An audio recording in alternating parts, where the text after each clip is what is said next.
Investors pouring a record $60 billion into commodities this year, according to a survey by Barclays Capital released today. 63% of those polled plan on increasing commodity exposure over the next 3 years, but at the same time, 3/4 of those surveyed expect returns of 10% or less over the next 5 years.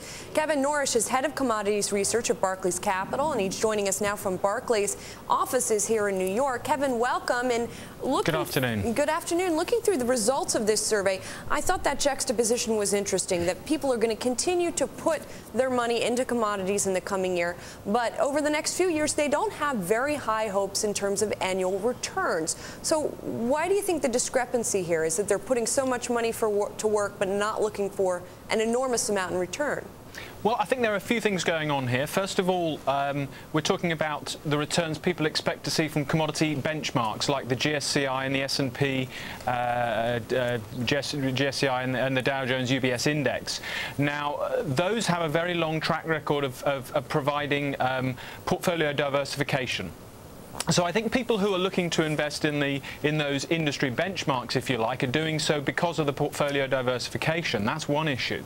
I think the other issue is that just because people think the indexes are going to give returns of 5 to 10%, which, by the way, is in line with the long-term historical average, so it's pretty reasonable. But just because they think that doesn't mean they don't think they can extract greater returns from commodities. And I think if you look at some of the other results that our survey turned up, then it's very clear that people are getting more sophisticated and are looking for commodities to generate absolute returns. So I suspect that whilst people think the index returns may be rather modest, they believe that they'll be able to get higher returns by adopting different kinds of strategies. Well, and to that point, when you look at how people are going to be investing in these commodities over the next year, the majority is third-party active management. So that isn't necessarily the categories that you're talking about, but structured commodity products, 14% of folks you surveyed looking at that. Long-short index strategy, 17%.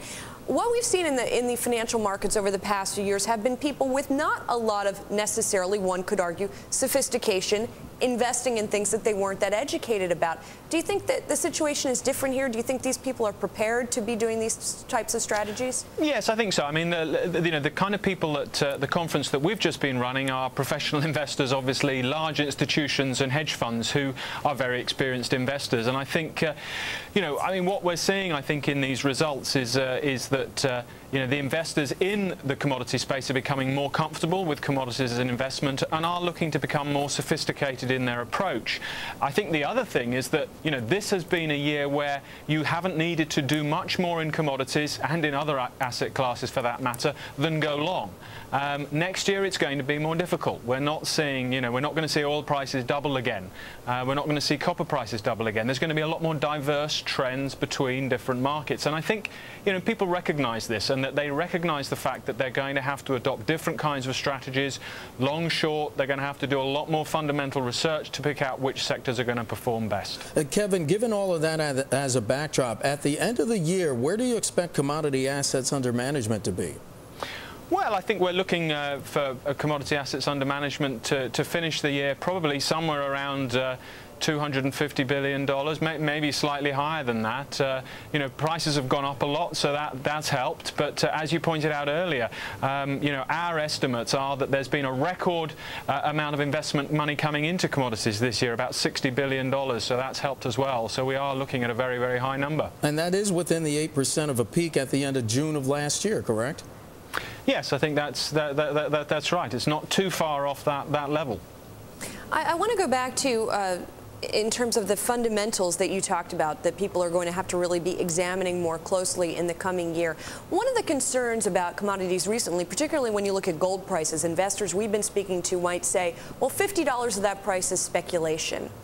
And yet here, people are more concerned about deterioration in the fundamentals. Are fundamentals going to start to matter more when you're looking at commodities in 2010? Yes, I mean, I think this is very important. I mean, commodities have recovered a long way this year, and I think a lot of that is for fundamental reasons. And I think, the people who were part of our survey recognise that commodity markets tend to be driven by fundamentals, and so it's this focus on fundamentals that's very important, and it's the fact that fundamentals drive these markets rather than other financial market factors which provide that portfolio diversification.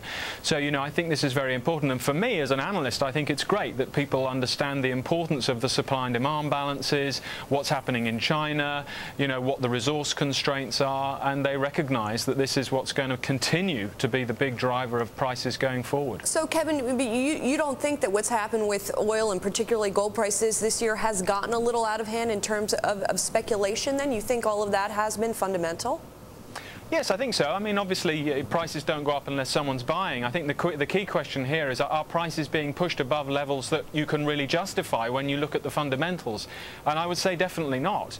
At the beginning of this year, I think prices in many markets, oil in particular, were pushed down to levels that were simply not sustainable in the long term. They were resulting in all sorts of cuts being made to supply and investment going forward, which was going to be very, very bad indeed. So a lot of the recovery was driven by that fundamental factor, and then came China importing huge amounts of different commodities, including oil, but agricultural commodities and base metals as well. So another very important factor. China needs those things for its industrial development. And then, I think the next leg of the recovery in terms of fundamentals really comes from an improvement in demand within the OECD and the US, and I think that is the next leg, and that's probably coming through in the first quarter.